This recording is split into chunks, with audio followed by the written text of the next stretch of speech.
তোমার মতন গুন্ডা আমরা পকেটে নিয়ে ঘুরে বেড়াই, তোমাকে আমরা ভয় পাবো, বিজেপি তোমাকে ভয় পাবে।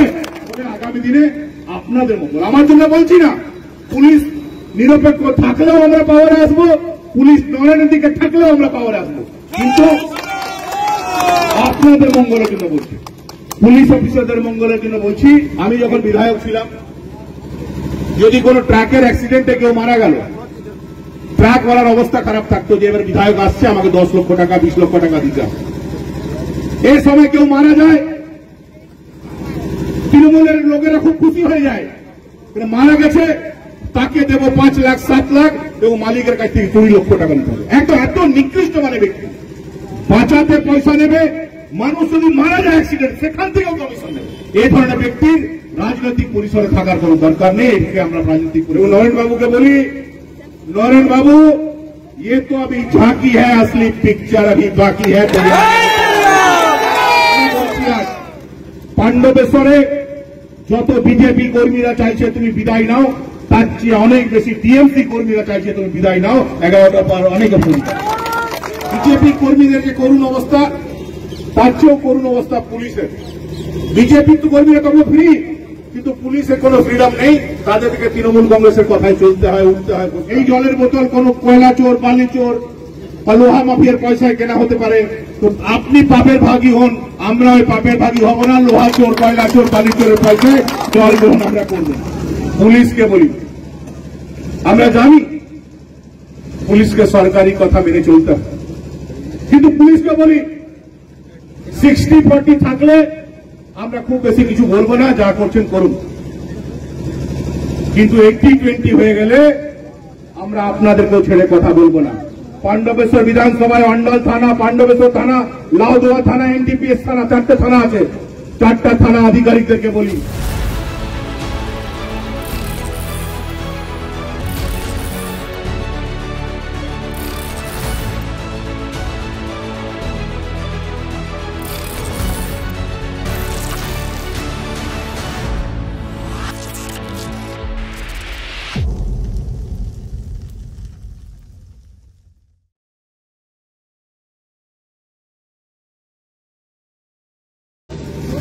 প্রথমে বলি, যখন আমাদের মিছিল আসছিল তখন আপনারা দেখলেন যে এই অঞ্চলের বিধায়ক নরেন্দ্রনাথ চক্রবর্তী কিছু ভাইদের বোনেদেরকে রাস্তায় দাঁড় করিয়েছেন, মিনারেল ওয়াটারের বোতল নিয়ে তিনি সৌজন্য দেখাচ্ছেন যে ভারতীয় জনতা পার্টির জন্য মিনারেল ওয়াটারের ব্যবস্থা করেছি।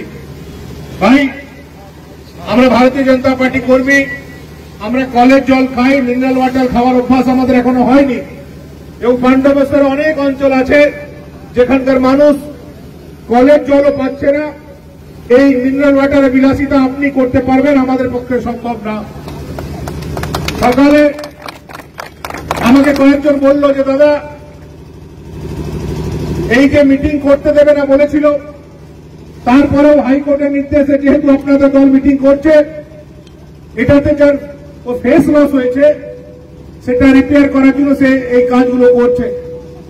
আমি সকালেই বলেছিলাম যে নিশ্চয়ই সৌজন্যের রাজনীতি হওয়া উচিত, এটাকে আমরা চেয়েছিলাম 2021-এর পর থেকে, কিন্তু কোথায় ছিল এই সৌজন্য?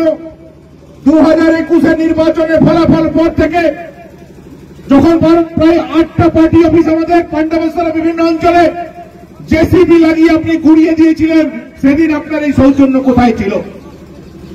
আপনি প্রায় 100 জন আমাদের কর্মী যারা আমাদের দলের হয়ে কাজ করেছিল বলে মিথ্যা মামলায় তাদেরকে অ্যারেস্ট করে তাও জেলে পাঠিয়েছিলেন, সেদিন আপনার সৌজন্য কোথায় ছিল? প্রায় 1000 কর্মী, গরিব কর্মী যারা বিভিন্ন ব্যাচে কাজ করত, তাদেরকে যেদিন কাজ থেকে বসিয়ে দিয়েছিলেন, সেদিন আপনার সৌজন্য কোথায় ছিল? প্রায় 10 জন আমাদের কর্মী আপনাদের অত্যাচারে মারা গেল, সেদিন আপনার সৌজন্য কোথায় ছিল? সেদিন আপনি সৌজন্য দেখাতে পারেননি, তাহলে আজকে এই সৌজন্যে নাটক করে লাভ নেই। তারপরে আমরা বলেছিলাম যে আপনি শুধু একবার বলুন যে এই জল বা শরবতের ব্যবস্থা আপনি করেছেন, এটা আপনার বিধায়ক হিসাবে যে বেতন, সে বেতনের পয়সায় করেছেন, নিশ্চয়ই আমরা গ্রহণ করব। কেননা আমাদের আশঙ্কা এই জলের বোতল কোন কয়লা চোর, বালি চোর বা লোহা মাফিয়ার পয়সায় কেনা হতে পারে, তো আপনি পাপের ভাগী হন, আমরা ওই পাপের ভাগী হব না। লোহা চোর, কয়লা চোর, বালি চোরের পয়সায় জল গ্রহণ আমরা করব না। আমার মনে পড়ে যেদিন জোয়ালভাঙা গ্রামে চণ্ডী মন্দিরে আমাদের পুজো করা ডেট ছিল 3টে সময়, এবং বিকেল 5টার সময় ডালুরবান্ধে আমাদের জেলা সভাপতি সম্বর্ধনা ছিল। সেদিন 12টার সময় আমাকে ছেলেরা ফোন করলো, দাদা বিধায়কের ফোন এসেছিল, তৃণমূল কংগ্রেস কর্মীদেরকে বলেছে তোমাদের গ্রামে যদি জিতেন্দ্র তিওয়ারি ঢুকেছে তাকে কালো পতাকা দেখাতে হবে, তাকে গো ব্যাক করতে হবে। আমি বলেছিলাম চিন্তা করিস না, আজকে আমি যাবই না। এই ঠাকুরের পুজোতে আমি অশান্তি করতে চাই না, কিন্তু সেদিনই আমরা ডালুরবান্ধ পার্টি অফিস থেকে ঘোষণা করেছিলাম যে 1 মে আমরা বাঙ্কোলাতে তোমার ঘরের সামনে মিটিং করব। যথারীতি আমাদের জেলা কমিটির অনুমতি ক্রমে আমরা অন্ডালে অনুমতির জন্য অ্যাপিল করি, কিন্তু আপনারা জানেন যে বর্তমানে বিজেপি কর্মীদের যে করুণ অবস্থা, তার চেয়েও করুণ অবস্থা পুলিশের। বিজেপি তো কর্মীরা তখন ফ্রি, কিন্তু পুলিশের কোনো ফ্রিডম নেই, তাদেরকে তৃণমূল কংগ্রেসের কথায় চলতে হয়, উঠতে হয়, বসতে হয়। তারা সে পারমিশন দেয়নি, এবং 1 মে পাণ্ডবেশ্বরে গরিব খেটে খাওয়া শ্রমিকদের জন্য আমাদের যে আন্দোলন করার কথা ছিল, সে আন্দোলন আমরা করতে পারিনি। পরবর্তী ক্ষেত্রে আমাদের জেলা নেতৃত্ব ঠিক করে যে এটা আমরা হাইকোর্টে যাব, এবং হাইকোর্টে আমরা মুভ করি, এবং হাইকোর্ট নির্দেশ দিয়েছে যে বাঙ্কোলাতে মিছিল করা যাবে, মিটিংও করা যাবে। কিন্তু দুর্ভাগ্যের বিষয়, এত ভীত সন্ত্রস্ত আমাদের এই পদ্মফুল দেখে যে হাইকোর্টে নিজের লয়ারের মাধ্যমে বলা করালো যে 500 বেশি লোক হলে ওখানে অশান্তি হতে পারে, তাই 500 বেশি লোক নিয়ে মিটিং করা যাবে না, মিছিল করা যাবে না। আমরা তাতেই রাজি, এবং আজকে হাইকোর্টের নির্দেশ মেনে 500 লোকের নিয়ে মিছিল করেছি, বেশি লোককে আমরা ডাকিনি। যে কর্মীরা এখনো ফোন করছে দাদা আমরা মিটিং এ আসতে পারলাম না, মিছিল আসতে পারলাম না, আগামী দিনে তাদেরকে নিয়ে আমরা মিটিং মিছিল করব। এবং নরেন বাবুকে বলি, नरेन बाबू ये तो अभी झांकी है, असली पिक्चर अभी बाकी है।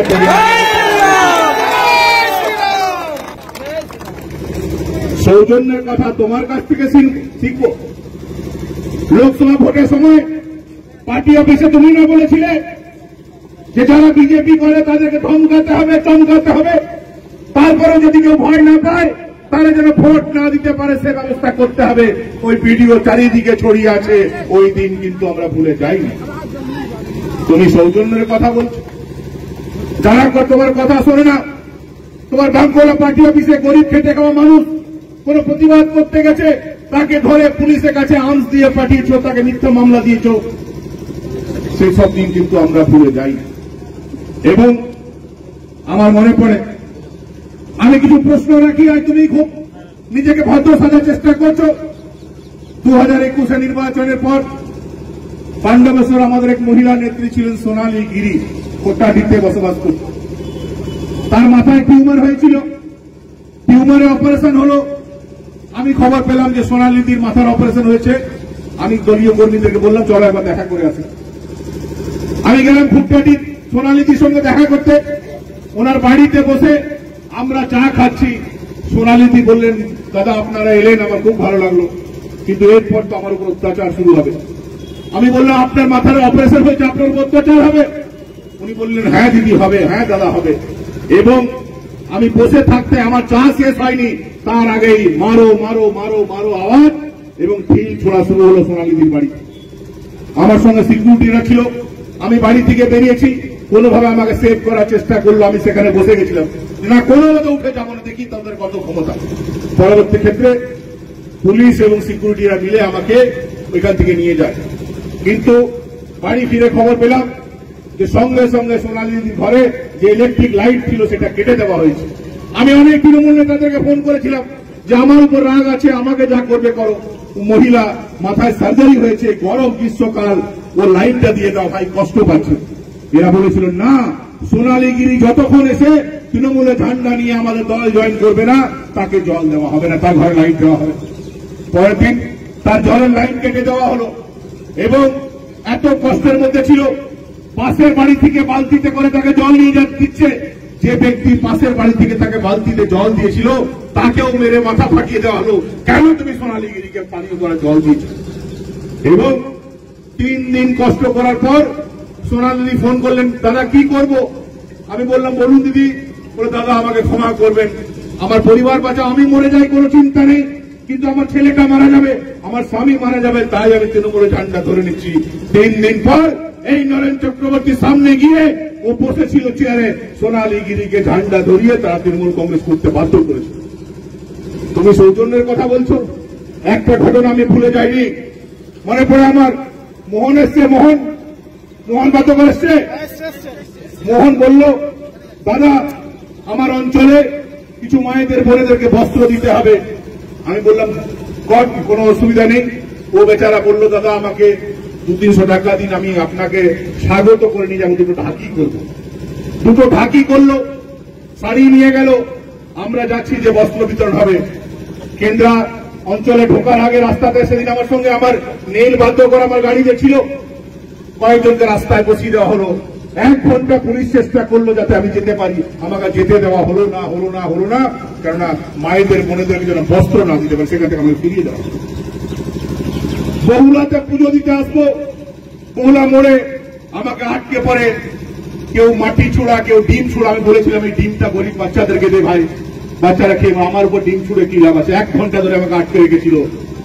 সেদিন সৌজন্যের কথা মনে ছিল না। আজ তুমি সাধু চাচ্ছ, নির্বাচন এসছে, বুঝে গেছো যে নির্বাচনে তোমার বিদায় ঘন্টা বেজে গেছে, তাই নিজের ইমেজ বিল্ডিং এ গেছো, সাধু সাজার চেষ্টা করছো। আর পাণ্ডবেশ্বর মানুষ কি ভাবছে সব ভুলে গেছে। আর তুমি কি ভেবেছিলে যে আমরা 2-3 বছর কিছু বলছি না, তার মানে কি আমরা তোমাকে ভয় পেয়ে গেছি? তোমার মতন গুন্ডা আমরা পকেটে নিয়ে ঘুরে বেড়াই, তোমাকে আমরা ভয় পাবো? বিজেপি তোমাকে ভয় পাবে? এই তোমার आज থেকে उल्टा क्या बोलते हैं, उल्टा गिनती तुम्हारा शुरू हो गया। सावधान हो जाओ आज से। और আমি যখন বিধায়ক ছিলাম, যদি কোনো ট্রাকের অ্যাক্সিডেন্টে কেউ মারা গেল, ট্রাকওয়ালার অবস্থা খারাপ থাকতো যে এবার বিধায়ক আসছে, আমাকে 10 লক্ষ টাকা 20 লক্ষ টাকা দিতে হবে। এই সময় কেউ মারা যায়,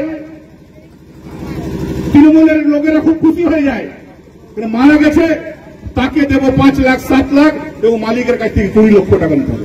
এত নিকৃষ্ট মানে ব্যক্তি, বাঁচাতে পয়সা নেবে, মানুষ যদি মারা যায় অ্যাক্সিডেন্ট সেখান থেকেও কমিশন নেবে। এই ধরনের ব্যক্তির রাজনৈতিক পরিসরে থাকার কোন দরকার নেই। একে আমরা রাজনৈতিক পরিসরে থাকতে দেবো? রাজনৈতিক বিরোধ অনেক নিজেদের আমাদের থাকতে পারে, আমরা আমাদের দলের কথা বলবো, তারা তাদের দলের কথা বলবে, মানুষ ঠিক করবে কে হারবে কে জিতবে।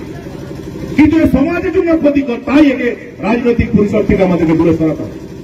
এবং আমি বলছি আজ পাণ্ডবেশ্বরে যত বিজেপি কর্মীরা চাইছে তুমি বিদায় নাও, তার চেয়ে অনেক বেশি টিএমসি কর্মীরা চাইছে তুমি বিদায় নাও। 11টার পর অনেকে ফোন সবাই অতিষ্ঠ হয়ে গেছে, এত জানিয়েছে অকারণে মিথ্যা কথা বলা, নাটক করা। জেলা সভাপতি হলো, হতেই পারে ভাই, মোটা মালা পরে ঘুরছে, বিরাট মোটা মালা পরে ঘুরছে। আমাকে কয়েকজন জিজ্ঞেস করলো, দাদা ও তো জেলা সভাপতি ছিলই, তৃণমূলের তো জেলা সভাপতি ছিল, তো আবার মালা পরে ঘুরছে কেন? আমি বললাম যে এটা বুঝতে পারছি আনন্দ। কিসের আনন্দ? বলে জেলা সভাপতি থাকা মানে বালির পয়সা আরো 5 বছর পাবে, কয়লার পয়সা আরো 5 বছর পাবে, লোহার পয়সা আরো 5 বছর পাবে। কয়লা লোহার বালির পয়সা বন্ধ হবে না তার আনন্দ, কিন্তু 5 বছর তোমাকে থাকতে দেবো না, 2026-এ মে মাসের মধ্যে তোমাকে বিদায় নিতে পারবো না। জেলা সভাপতি 2026-এ নির্বাচন আসতে দাও। পাণ্ডবেশ্বরের মানুষ জেলা সভাপতি থেকে তোমাকে লেলা সভাপতি করে পাঠাবে, পাণ্ডবেশ্বরকে দূরে বহু টাকা তোমার মতো জেলা সভাপতি। আমরা প্রতিজ্ঞা নিচ্ছি বাঁকুড়াতে আমাদের সুধীর সিং তোমার চেয়ে অনেক বড় নেতা, অনেক যোগ্যতা,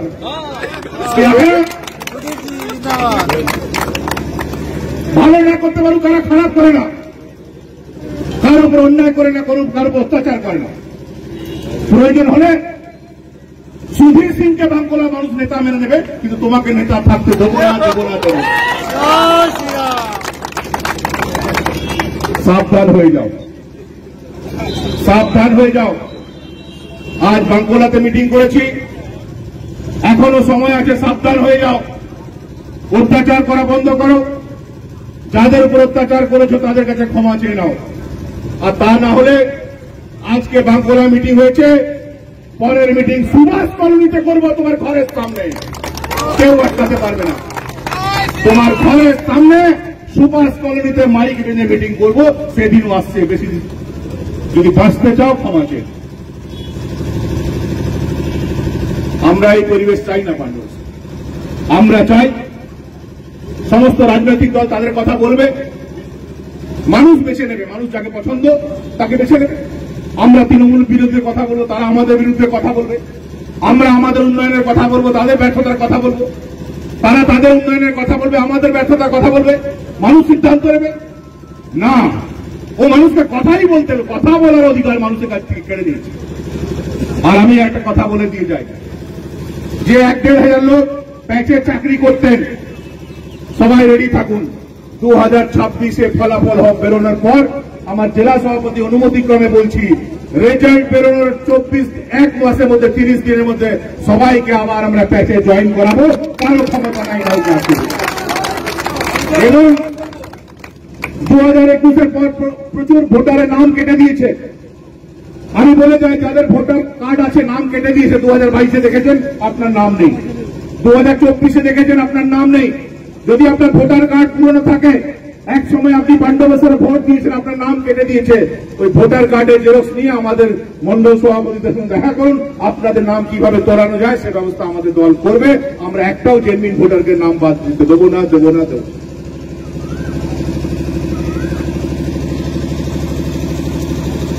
আমার পর আমার জেলা সভাপতি বলবে। খুব বেশি আমি কিছু বলতে চাই না, কিন্তু আজ আমরা যেটা করলাম সেটা করতে তুমি বাধ্য। এবং বিভিন্ন গ্রামে যারা তৃণমূল কংগ্রেস কর্মী আছে তাদেরকে বলি, এরপর যখন তোমাদেরকে বলবে যে বিজেপি মিটিং হতে দিও না, তখন তোমরা মুখের উপর জবাব দেবে যে নরেন দা, তুমি বাঙ্গুলায় আটকাতে পারলে না, আর আমাদের গ্রামে বিজেপিকে আটকাতে বলছো, আমরা এটা মানবো না, মানবো না।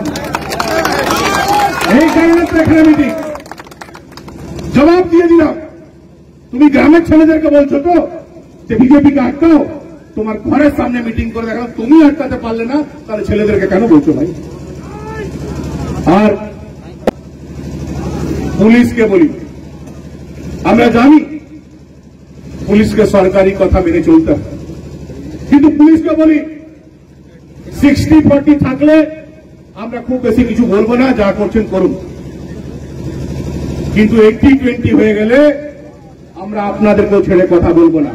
পাণ্ডবেশ্বর বিধানসভায় অন্ডল থানা, পাণ্ডবেশ্বর থানা, লাউদোয়া থানা, এনডিপিএস থানা, 4টে থানা আছে। 4টা থানা আধিকারিকদেরকে বলি 60-40 শুনুন। ওরা সরকার আছে, 60% ওদের শুনলে 40% আমাদের মন্ডল সভাপতিদের কথা শুনুন, তাহলে সুখে শান্তিতে থাকতে পারবেন। আর যদি না শোনেন, যদি ভাবেন যে না নরেনের কথা শুনলেই চলবে, টিএমসির কথা শুনলেই চলবে, তাহলে নরেনের ঘর যেভাবে ঘেরাও হতে পারে সেটি একইভাবে আপনাদের থানাও ঘেরাও হতে পারে। আর থানাতে ঘেরাও হলে কিন্তু আপনাদের সেই ক্ষমতা নাই আপনারা। আমরা চাই না, আমরা সংঘাতে যেতে চাই না। আমরা জানি আপনাদের উপর অনেক প্রেশার থাকে, কিন্তু তার মধ্যে তো একটু হেল্প করে দিতে পারেন। ঠিক আছে, নরেন প্রেশার দিয়ে একটা আমাদের ছেলের বিরুদ্ধে মামলা করিয়েছে, ঠিক আছে, কিন্তু ওই ছেলেটার বাড়িতে অন্য কাউকে দিয়ে খবর পাঠিয়ে দিতে পারেন, ভাই নরেনের প্রেশারে মামলা করেছি, বেলটা করি না। একটা উকিল তো ঠিক করে দিতে পারে, উকিলের পয়সাটা তো দিয়ে দিতে পারেন যে বেল করে না ভাই, আমি পাপ করেছি, ওসি হয়ে আমি পাপ করেছি, মিথ্যা মামলা করেছি, যা উকিলকে দিয়ে বেলটা করি না। এটা অন্তত করুন, তাহলে আগামী দিনে আপনাদের মঙ্গল। আমার জন্য বলছি না, পুলিশ নিরপেক্ষ থাকলেও আমরা পাওয়ারে আসবো, পুলিশ নরেনের দিকে থাকলেও আমরা পাওয়ারে আসবো, কিন্তু আপনাদের মঙ্গলের জন্য বলছি, পুলিশ অফিসারদের মঙ্গলের জন্য বলছি। 80-20 করবে না, 60%-40 থাকুন। আগামী দিনে আমাদের সরকার ক্ষমতা এলে আপনাদের কথা নিশ্চয়ই আমরা ভাববো। কিন্তু যদি ওখান থেকে আমাদের মন্ডল সভাপতিকে শত্রু করে নেয়, এত চালাবেন আমাদের মন্ডল সভাপতিকে, তারা যদি বারবার কমপ্লেন করে যে ওসি একদম টিএমসির হয়ে কাজ করছে, তাহলে আগামী দিনে আপনাদের অসুবিধা হলে তার দায় দায়িত্ব আমরা নিতে পারবো না। সিদ্ধান্ত আপনাদেরকে নিতে হবে, আপনারা কার কথা মেনে চলবেন। আমার দৃঢ় বিশ্বাস আপনারা পড়াশোনা করে এই চাকরিতে এসছেন, আপনারা সঠিক সিদ্ধান্ত নেবেন। এবং इतना बात करके ही मैं सारे लोगों से निवेदन करता हूं, जो लोग तृणमूल कांग्रेस में हैं, जो लोग रात को 10 बजे हमको खबर देते हैं, वो 6 बजे खबर देते हैं, आपको बहुत बहुत धन्यवाद। सारा खबर उसका देने के लिए हमको बहुत बहुत धन्यवाद। अपना चेंबर में टेबल में लिख के रखा है, मोबाइल लिए के वासबेन ना, वो भी उसका ऑफिस का लड़का लोग भी फोटो खींच के हमको भेज दिया, बोला भैया अपने मोबाइल में बात करता है और हम लोग के लिए बोल दिया कि मोबाइल आप थोड़ा फेसबुक पे लिखिए। सुबह में सूत के उठते हैं और 3 फोटो आ जाता, भैया 1 घंटा देरी होने से तृणमूल कांग्रेस ছেলেরা বলতা এখন ফেসবুকে দিলেন না যে, এত চলা এত চলছে। তো তাদেরকে বলি তোমরা তলে তলে কাজ করে যাও। আমি জেলা সভাপতিকে তোমাদের নাম বলে দিয়েছি, তোমরা আমাদের সঙ্গে আছো, সঠিক সময়ে তোমাদেরকে যোগ্য মর্যাদা পাও সে ব্যবস্থা আমরা করব। আর নরেন বাবু আপনাকে বলি, যাকে তাকে সন্দেহ করবেন না, তাকে সন্দেহ করবেন। দুর্গাপুরে কোন হোটেলে মিটিং করলেন, সেখানে তো আমাদের কেউ ছিল না, আপনার সঙ্গে যারা ছিল তারাই তো ছবি তুলে পাঠিয়ে দিল দুর্গাপুরে মিটিং। আমি বললাম না আমি বিশ্বাস করছি না, বালিচরের সঙ্গে মিটিং করতে পারেন না, অন্য কেউ আছে। 2 মিনিটের মধ্যে বললো দাদা আরেকটা ফটো পাঠাচ্ছি, ওর গাড়ির ফটো পাঠিয়ে দিল, এরকম গাড়ি লাগিয়েছে। তোমার ঘরে ঢুকে গেছি আমরা, সন্ধ্যের সব খবর পাচ্ছি আমরা, যতটা খবর রাখা উচিত। কিছু কিছু খবর আছে যেটা আমাদের রাখা উচিত, সেটা আমরা রাখছি, কিন্তু যে খবর আমাদের রাখা উচিত সব খবর রাখছি এবং তোমার ঘরে লোকরা দিচ্ছে, তুমি জানো না। আর তুমি বলেছো যে পাণ্ডবেশ্বরে নাকি তুমি 1 লক্ষ ভোটে বিজেপিকে হারাবে, আমাকে বলেছো আপনি চ্যালেঞ্জ। আমি বলি ভাই, আমাদের দল সারা বিশ্বের সবচেয়ে বড় গণতান্ত্রিক দল। এই দলে কেউ চেয়ার টেবিলে বসে বলতে পারে না যে এই বিধানসভায় এ প্রার্থী হবে ও প্রার্থী হবে, এটা বলা যায় না। তার জন্য অনেক বড় বড় নেতারা আছেন, অনেক বড় টিম আছে, অনেক বড় প্রক্রিয়া আছে। আমাদের মন্ডল কমিটি আছে, জেলা কমিটি আছে, রাজ্য কমিটি আছে, কেন্দ্রীয় কমিটি আছে, তারা সবকিছু বিবেচনা করে একজনকে প্রার্থী ঠিক করে। তোমাদের দলের মতো না তো আমি দাঁড়াবো, হ্যাঁ ইন্দিরা চোখে দাঁড়াবার আছে, হ্যাঁ আমি দাঁড়াবো বললেই হয়ে গেল। কিন্তু একটা কথা বলে যাই, বিজেপির একজন তো কেউ নিশ্চয়ই দাঁড়াবে, পদ্মফুল তো নিশ্চয়ই দাঁড়াবে। এবং তুমি কি বলেছো পদ্মফুলকে 1 লক্ষ ভোটে হারাবে? যদি তুমি বলতে 1 লক্ষ টন কয়লা আমি বিক্রি করে দেবো, আমি মানতে পারি, হ্যাঁ পারো। যদি তুমি বলতে 1 লক্ষ মেট্রিক টন বালি আমি বিক্রি করতে পারি, আমরা মেনে নেবো, হ্যাঁ তুমি পারো এটা। যদি তুমি বলো 1 লক্ষ টন লোহা আমি বিক্রি করে দেবো, আমরা মানতে পারি তুমি পারবে। কিন্তু 1 লক্ষ ভোটে জেতা ভাই তোমার পক্ষে সম্ভব না, কেননা ভোট পাণ্ডবেশ্বরের মানুষ দেবে। লোহা চুরি, কয়লা চুরি, বালি চুরি আলাদা জিনিস, আর মানুষের মন জয় করে, মানুষের মন চুরি আলাদা জিনিস। তুমি লোহা চুরি পারো, কয়লা চুরি পারো, বালি চুরি পারো, আর আমাদের নেতারা মন চুরি করতে পারে। পাণ্ডবেশ্বরের মানুষের মন চুরি করতে পারে, পাণ্ডবেশ্বরের মানুষের মন চুরি করেছে আমাদের দলের কর্মী এখানে জিতে গেছে। আমার মনে হয় 4.5 বছর যা করেছো, আমরা চাই তুমি সুস্থ থাকো। আমরা জানি শারীরিকভাবে আপনি অসুস্থ, কয়েকদিন আগে আপনার সার্জারি হয়েছে। যেভাবে অনুব্রত মণ্ডলের মাথায় অক্সিজেন কম ওঠে, ঠিক একই রোগ আপনার আছে। আমি জানি আপনি তো আমার সঙ্গে থাকতেন রাত্রে, অনেক জায়গায় রাত্রে মেশিন লাগাতে হয় না। আমি বলে যাচ্ছি মেশিন লাগাবেন, একদম ভুল করবেন না। আমরা চাই আপনি দীর্ঘজীবী হন, সুস্থ থাকুন। শুধু নেতা হিসেবে আপনাকে থাকতে দেবো না, বিধায়ক হিসেবে আপনাকে থাকতে দেবো, বাকি আপনি সুস্থ থাকুন না। আপনার অকল্যাণ আমরা চাই না। আপনি দীর্ঘজীবী হন, 100 বছর বাঁচুন, এটা আমরা চাই। কিন্তু রাজনৈতিক নেতা হিসেবে যদি আপনি থাকেন, তাহলে পাণ্ডবেশ্বরের মানুষের আরো অনেক ক্ষতি হবে। পাণ্ডবেশ্বরের মানুষের স্বার্থের কথা ভেবে আপনাকে আর আমরা থাকতে দিলাম না।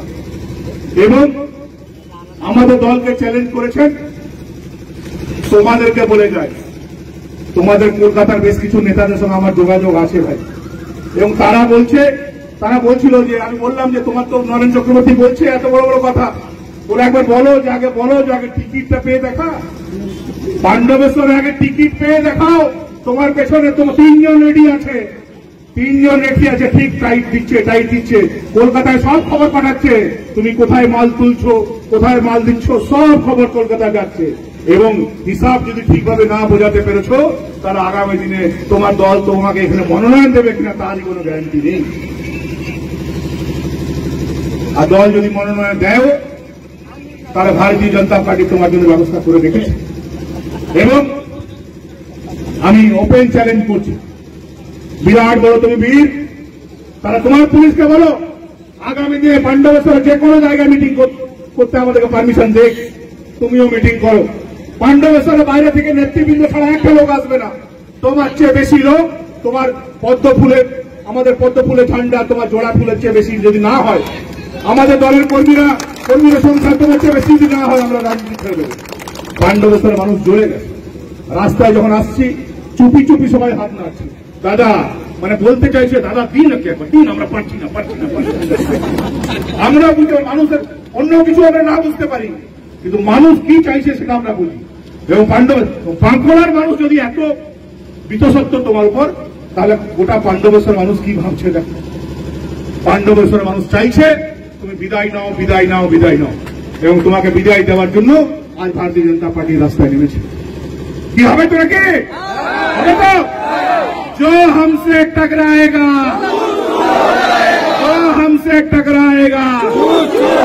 आईटीएमसी देखे जा এরপর না শুধরালে মিটিং কোথায় হবে? নেক্সট মিটিং সুভাষ কলোনি হবে তো? আজকের পর না শুধরালে নেক্সট মিটিং সুভাষ কলোনিতে। এরপর আপনাদের সামনে বক্তব্য রাখবেন আমাদের সাংগঠনিক জেলা সভাপতি শ্রী দেবতনু ভট্টাচার্য।